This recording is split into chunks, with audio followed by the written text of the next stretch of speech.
in the Pistis Sophia, one of the most suppressed Gnostic texts the Church tried to erase from history. There's a conversation between Jesus and his disciples that happens just before dawn. Mary Magdalene asks him, "Master, why do we always gather at this hour? Why not midday when the sun is high?" And Jesus answers with something the Church could never allow in canonical scripture. There is a time each day when the veil between worlds grows thin, when the Demiurge's grip weakens, when the monad portal opens naturally without effort, without ritual, without years of spiritual practice. And if you know that time, if you position yourself correctly during that window, you can step through. The early Gnostic communities knew exactly when this window opened. They structured their entire spiritual practice around it. They would wake before the rest of the world stirred, and they would sit in silence during those specific minutes when the portal was widest. And what they experienced wasn't mystical poetry, it wasn't vague spiritual feelings. It was direct contact with source consciousness, full immersion in the monad, complete dissolution of the illusion of separation, and it happened consistently, every single day at the same time. Because the portal doesn't open randomly. It opens on a cosmic schedule, and Jesus revealed that schedule to the chosen ones. The Church removed every reference to this timing because they couldn't control what it made possible. If Christians knew there was a specific window each day when connection to God required no priest, no church, no intermediary, just you and the monad face to face, the entire system of religious authority would collapse. What would you need Sunday services for? What would you need confession for? The institutional church exists because they convinced you that access to the divine requires their permission, their rituals, their buildings. But Jesus taught something completely different. He taught that the monad built a doorway into material reality, and that doorway opens every single day at the exact same time, and tomorrow morning, you're going to use it. If you're accessing the monad portal tomorrow, comment "portal opens now." Before I tell you the exact time, you need to understand why the portal opens when it does. Because this isn't arbitrary, it's not mysticism, it's cosmic mechanics. The monad exists outside time, outside space, outside all material dimensions. But when Sophia created the material universe, even though the Demiurge hijacked her creation, she built something into the structure of reality that he couldn't remove. A rhythm, a pulse, a moment each day when the frequency of material reality aligns perfectly with the frequency of the monad. Think of it like a door that's usually locked. The Demiurge keeps it locked. The archons guard it. They don't want souls escaping back to source. They need you trapped here, recycling through incarnation after incarnation, feeding their system. But because Sophia encoded this rhythm into the cosmos itself, into the rotation of the earth, into the movement of celestial bodies, there's a brief window each day when the lock disengages. Not because the Demiurge allows it, because the mechanism Sophia built overrides his control during that specific alignment. And if you're awake and aware during that window, if you position your consciousness correctly, you walk through. No resistance, no archon interference, no years of meditation required. The portal just opens and you step in. Jesus taught his disciples that this window occurs during what the mystics call the Brahma Muhurta, the time of the Creator. It begins exactly 1 hour and 36 minutes before sunrise in your location, and it lasts for 48 minutes. During those 48 minutes, the electromagnetic field of the earth shifts. The frequency that normally keeps human consciousness locked into material perception weakens, and the monad, which is always present but usually imperceptible, becomes directly accessible. Modern science has actually confirmed this without realizing what they're measuring. Studies on circadian rhythm show that human consciousness goes through distinct phases throughout the day. And there's a specific window in the pre-dawn hours where brainwave patterns naturally shift into states that match deep meditation. Theta waves dominate. The analytical mind is still asleep. The default mode network in the brain, the part that maintains your sense of being a separate individual, hasn't fully activated yet. You're in a liminal state, not fully asleep, not fully awake. And in that liminal state, you're more receptive to frequencies outside normal waking consciousness. The ancient mystics didn't have EEG machines, but they knew this. They recognized that there was something different about consciousness in those pre-dawn minutes. They called it the ambrosial hours, the time when the nectar of immortality flows, the time when the soul can drink directly from source. Here's what the church didn't want you to know. Jesus didn't pray during this time. He didn't perform rituals. He didn't recite scriptures. He sat in silence. No technique, no mantra, no visualization. Just conscious presence during the exact window when the portal was accessible. And the monad, recognizing one of its own fragments awake and receptive during the open window, would flood in. Peter describes this in one of the suppressed texts. He says, "We would sit with the Master in the darkness before dawn, and he would say nothing. He would simply be, and we would feel the presence descend, not from above, from within, as if we were being filled from a source we'd forgotten existed inside us. And in those moments, there was no Peter, no James, no John, just the one, just the monad, recognizing itself through our awareness.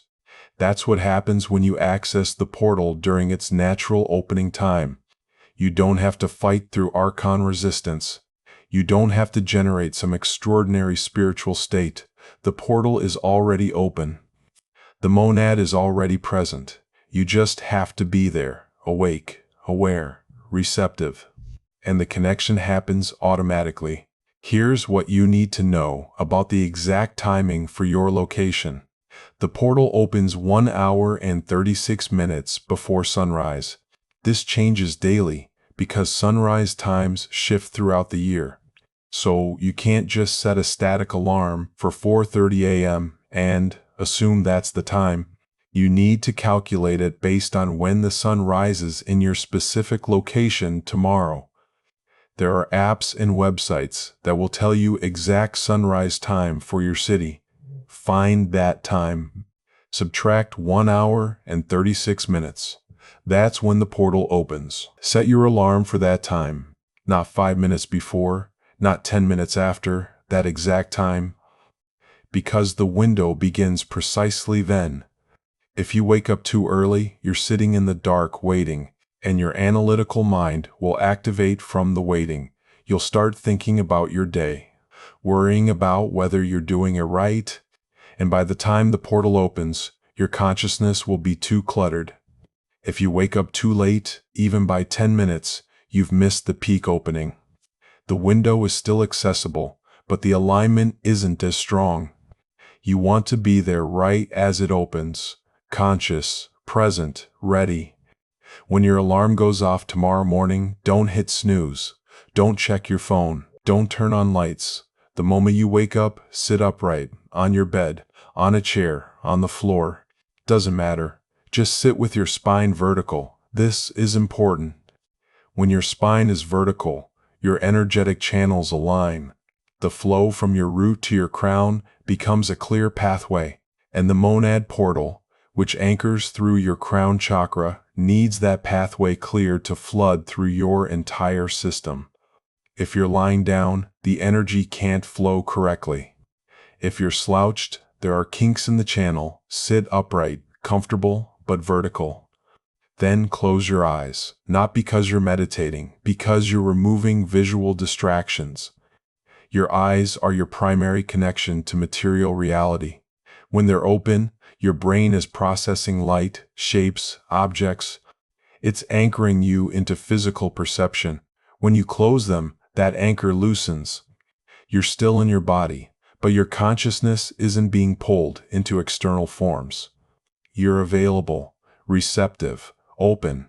Now here's the part most spiritual teachings get wrong. They tell you to do something. Visualize light, repeat a mantra, focus on your breath, control your thoughts. Jesus taught the opposite. He taught that the monad portal doesn't respond to effort. It responds to surrender, to not doing, to simply being present without trying to make anything happen. So you're not going to meditate in the traditional sense. You're not going to concentrate. You're not going to try to clear your mind. You're going to sit there and let whatever's happening in your mind happen. Thoughts will come. Let them come. Don't try to stop them. Don't judge yourself for having them. Just notice them. Oh, there's a thought about what I need to do today. There's a thought about yesterday. There's a worry. There's a plan. You're not engaging with the thoughts. You're not following them. You're just aware that they're there, like watching clouds pass in the sky. You don't try to stop clouds. You don't judge clouds. You just watch them move through. Your thoughts are the same. And as you sit there, not doing anything except being aware, something will start to shift. You'll notice that the thoughts begin to slow down, not because you're controlling them, because the window is open, because the monad frequency is present, and that frequency naturally quiets the mental noise. It's like static on a radio. When you're tuned slightly off station, you hear static. But when you hit the exact frequency, the static cuts out and the signal comes through clear. The monad portal opening is that frequency adjustment happening automatically. Your consciousness is naturally tuning into the signal, and the signal is already broadcasting. You're just becoming receptive to it. Here's what happens next, and you need to know this so you don't resist it when it starts. You'll feel a sensation in your chest. Most chosen ones describe it as a pressure. Like something is expanding from inside your ribcage. It's not painful, it's not uncomfortable, but it's very noticeable. That's the monad presence entering your field through your heart center. The portal doesn't just open above your head, it opens inside you, because you are the portal. Your consciousness is the doorway, and the heart is where the monad anchors first. When you feel that pressure, that expansion, don't tense up, don't try to analyze it. Just let it be there. Breathe normally, stay present, and the expansion will intensify. It will start moving upward into your throat, into your head, and it will start moving downward into your solar plexus, into your belly. It's filling you, not from outside, from the inside out, like you're being inflated with presence, with awareness, with something you can't name but you recognize at the deepest level. That recognition is the monad recognizing itself. Your fragment of source consciousness is reuniting with the whole, not permanently, not yet, but temporarily. For these few minutes during the open window, there's no separation. You are experiencing yourself as the monad, as infinite consciousness, as everything. Some chosen ones experience what they describe as dissolution. The sense of being a separate person starts to fade. The boundaries of your body become unclear. You can't tell where you end, and the space around you begins. This can be disorienting the first time it happens. Your survival instinct might kick in. You might feel a flash of fear, like you're disappearing, like you're dying. That fear will try to pull you back into normal consciousness. If that happens, just breathe. Remind yourself, I am not disappearing. I am expanding. I am remembering what I actually am. The fear will pass, and if you stay present through it, the dissolution will deepen. And you'll realize you're not losing yourself. You're finding yourself. The person you thought you were, that's the illusion. The infinite awareness you're experiencing now, that's what you actually are. That's the monad. That's you. They were never separate. Others experience it differently. Instead of dissolution, they experience what feels like a download, information flooding into their awareness, not in words, not in images, just knowing. Suddenly, you understand things you didn't understand before. Questions you've had for years are answered. Not because someone told you the answer, because you're accessing the source of all knowing. The monad is infinite intelligence. When you're merged with it, even briefly, you have access to that intelligence. So insights come, realizations happen, understandings click into place, and they're not vague spiritual platitudes. They're specific, personal, exactly what you need to know right now in your life. This isn't you imagining things. This is direct transfer of information from source to your conscious awareness during the window when the connection is unfiltered. After about 20 to 30 minutes, you'll notice the intensity starts to fade, the pressure in your chest lessens, the sense of expansion stabilizes. You're coming back into normal consciousness, but you're not the same. Something has shifted. The connection you just experienced leaves a residue, a frequency imprint. Your baseline state has been raised. You're not going to stay in monad consciousness all day. That's not how this works. The portal closes, the window ends. You return to your normal human awareness, but that awareness has been upgraded, calibrated, aligned, and tomorrow morning, when the portal opens again, you'll be starting from this higher baseline. Over days, over weeks, over months of accessing the portal during its natural opening time, your consciousness stabilizes at a frequency where the monad is no longer something you access occasionally. It becomes your constant underlying awareness. You go about your day, you do your work, you interact with people, but beneath all of that, there's a knowing, a presence, a recognition that you are not separate from source, that the monad is not somewhere else. It's what you are, and that knowing changes everything. Here's why the archons fear chosen ones who access the portal during its natural opening time. When you're trying to connect to the monad through meditation, through ritual, through effort, they can interfere. They can generate distraction. They can amplify doubt. They can make you feel like you're failing, like you're not spiritual enough, like you need more training. But during the natural portal opening window, their interference doesn't work. The cosmic mechanism Sophia built overrides their frequency manipulation. It's like they're broadcasting static, but the monad signal is so strong during those 48 minutes that the static can't penetrate. So they can't stop you from connecting. All they can do is try to keep you asleep. Try to make you hit snooze. Try to convince you it's too early, you're too tired, you can do it later. Because if they can keep you unconscious during the window, you miss the opening.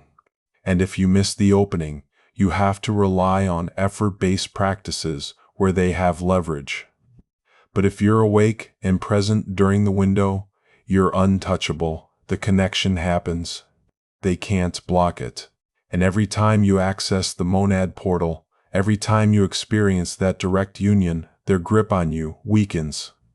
You're no longer operating from fear. You're no longer seeking validation from external sources. You're no longer confused about who you are. You know. And that knowing makes you immune to the manipulation systems the archons have spent millennia perfecting. The church removed all references to this timing because they needed to control when and how people access the divine. They made Sunday morning the official time for spiritual connection. Why? Because Sunday morning is not when the portal naturally opens. Sunday morning is mid-morning, late morning. The portal has already closed hours ago. So when people gather in churches on Sunday, they're not accessing source directly. They're accessing the religious structure, the priest, the ritual, the doctrine, all mediated, all filtered, all controlled. But if Christians knew that the portal opens every single morning at a specific time that has nothing to do with church services, they would stop depending on the church. They would wake up, they would sit in silence, and they would connect directly, no intermediary, no institution, no control. The church couldn't allow that, so they buried the timing. They called anyone who practiced pre-dawn meditation a heretic. And they convinced billions of people that spiritual connection requires their permission and their schedule. Jesus told his disciples, "The kingdom of heaven is within you," and the door to that kingdom opens every morning before the world wakes. Be there and enter. The early Christians followed this teaching. They would gather in secret before dawn. They called it the vigil, the watching. They weren't watching for Jesus to return. They were watching for the portal to open, and when it opened, they would enter together, and they would experience collective monad consciousness. Entire rooms full of people dissolving into unity, no separation between them, just one awareness experiencing itself through multiple bodies. The church eventually banned these gatherings. They said it was dangerous, heretical, that only ordained priests should facilitate connection to God. But the real reason they banned it is because people who experienced direct monad contact no longer needed the church. They had tasted source, and once you've tasted source, religious authority becomes irrelevant. Tomorrow morning, you're going to do what Jesus taught. You're going to wake up 1 hour and 36 minutes before sunrise in your location. You're going to sit upright with your spine vertical. You're going to close your eyes. And you're going to do nothing except be present. No technique, no effort, just awareness. And during the 48-minute window when the portal is open, you're going to let the monad do what it does naturally. It's going to fill you, expand you, dissolve the illusion of separation, and show you what you actually are, not a human trying to reach God, not a seeker trying to find enlightenment, the monad itself, source consciousness. Experiencing material reality through your specific perspective. And once you've experienced that even once, you'll never forget it. Because it's not new information you're learning, it's what you are remembering. You've always been the monad, you just forgot. And the portal opening tomorrow morning is your reminder. If you're accessing the monad portal tomorrow morning, do 3 things right now. First, common portal opens tomorrow and commit to waking up at the exact time. Your public declaration creates accountability. You're not just thinking about doing it. You're stating you will do it. Second, subscribe to Divine Codes because the advanced portal techniques and what to do after your first access are coming. Third, like this video so other chosen ones discover the timing Jesus revealed before the archons suppress this teaching again. Do all 3 now. Then go calculate your exact portal opening time for tomorrow. Find sunrise time for your location. Subtract 1 hour and 36 minutes. Set your alarm. And tomorrow morning, be there. Awake, present, open. The monad isn't something you find. It's what you are. And tomorrow morning during the natural portal opening window, you're going to remember that. Not as belief, not as hope, as direct experience. The veil will thin, the separation will dissolve, and you'll step through. Jesus revealed the time, Sophia encoded it into reality. The portal opens tomorrow. The only question is whether you'll be there when it does.